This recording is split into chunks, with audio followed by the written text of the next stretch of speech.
ஈரானோட தாக்குதலுக்கு ஆளான அரபு நாடுகள் தங்களோட இறையாண்மை பாதிக்கப்பட்டதா சொல்றாங்கல்ல, இது நியாயமா? அதான் இப்போ என்னென்னா முகமது பின் சல்மான் அவர்கள் தெளிவான ஸ்டேட்மெண்ட் கொடுத்துருக்காங்க.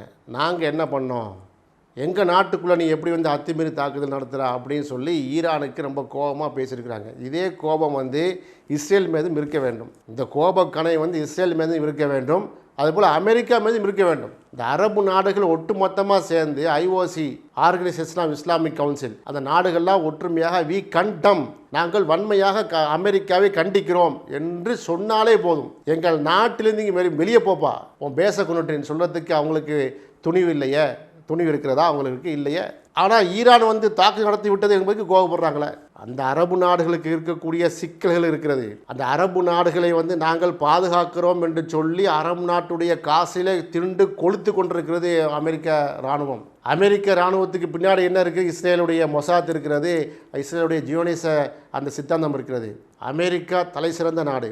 அமெரிக்கா மக்கள் அருமையான மக்கள், ஜனநாயகத்தை போற்றக்கூடிய மக்கள். அமெரிக்காவில் இருக்கக்கூடிய அரசு அதிகாரிகள் சரி, செனட் சபையில் இருக்கக்கூடிய பெரும்பான்மையான உறுப்பினர்கள் போரை நிறுத்து என்று தான் குரல் கொடுத்து கொண்டிருக்கிறார்கள். நம்ம இப்படி அமெரிக்கா அமெரிக்கா என்று நாம் பேசுவதால் அமெரிக்காவுக்கு எதிரான சிந்தனை நம்ம கிடையாது. அமெரிக்காவுடைய அந்த இராணுவம் சம்பந்தமான நடவடிக்கை தப்பு. பிரசிடென்ட் டொனால்டு ட்ரம்ப் தவறான ஒரு முன்னாதத்தை எடுத்திருக்கிறாரு. இதான் நம்முடைய கொள்கை.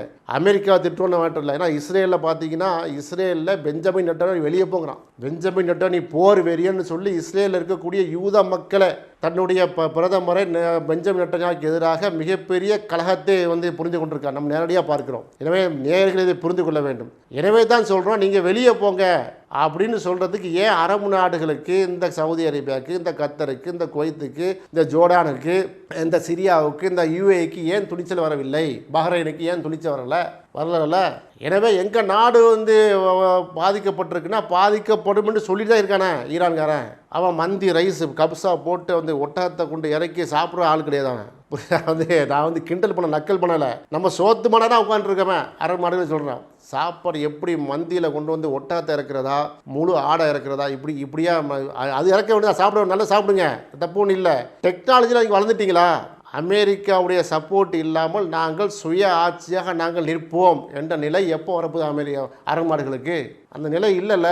ஆக உங்களுடைய இராணுவ தளத்திலிருந்து ஈரானை வந்து பாதிக்கப்படும் போது, உங்கள் இராணுவ தளத்திலிருந்து ஃப்ளைட்டு போய் ஈரானை வந்து தாக்கும்போது, உங்களுடைய இராணுவ தளத்தை பயன்படுத்தி ஈரான் மீது தாக்கு தொடுக்கும் போது ஈரான் திருப்பி தாக்கு தானே செய்வான். இதில் ஈரான் மீது கோவப்பட்டு என்ன செய்யறது? எல்லாரும் உட்காந்து பேசுங்க, ஈரானை கூப்பிடுங்க, நீங்கள் எல்லாம் ஒற்றுமையாகுங்க.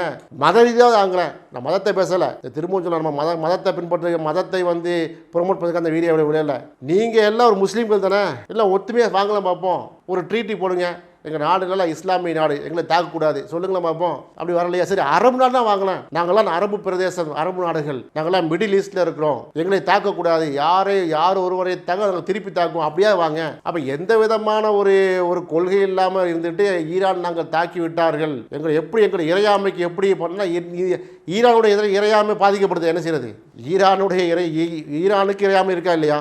சவுதி அரேபியாவுக்கு இறையாண்மை இருப்பதை போலவே ஈரானுக்கு இறையாமை இருக்கிறது. இப்போ சவுதி அரேபியா நாட்டு மக்களை பாதுகாக்கிறதுக்கு எப்படி சவுதி அரேபியாவுக்கு எவ்வளோ பொறுப்பும் கடமை இருக்கோ, அதுபோல் ஈரான் நாட்டை பாதுகாப்பதற்கு அந்த நாட்டுக்கு பொறுப்பும் கடமை இருக்கா இல்லையா? ஆக இது வந்து சிக்கலான விஷயம். உங்களுடைய கேள்வியும் சிக்கலான கேள்வி. ஒவ்வொரு நாட்டு தலைவருக்கு தான் ஸ்டேட்மெண்ட் கொடுப்பாங்க, சரியா? ஆனால் அவங்களுக்கே தெரியும் ஈரானை வந்து தாக்குனது தப்பு. இஸ்ரேலை வந்து புகழ்ந்து கொடுத்துருக்காரா எம்பிஎஸ்சி? இல்லை. அமெரிக்காவை புகழ்ந்து கொடுத்துருக்காரா? இல்லை. எங்கள் நாட்டை அடித்தது வந்து ஈரானை கண்டிக்கிறோம், இப்படிதான் சொல்ல முடியும். அல்ல, அவங்க சைட்லேருந்து பார்க்கும்போது இந்த பக்கம் நிறைய மைனஸ் இருந்தாலும் கூட எங்கள் நாட்டை தாக்குனது ஈரானை கண்டிக்கிறோம் அளவில் நம்ம சொல்லியிருக்காங்க. இப்படி தான் சொல்ல முடியும் ஒரு தலைவரும்.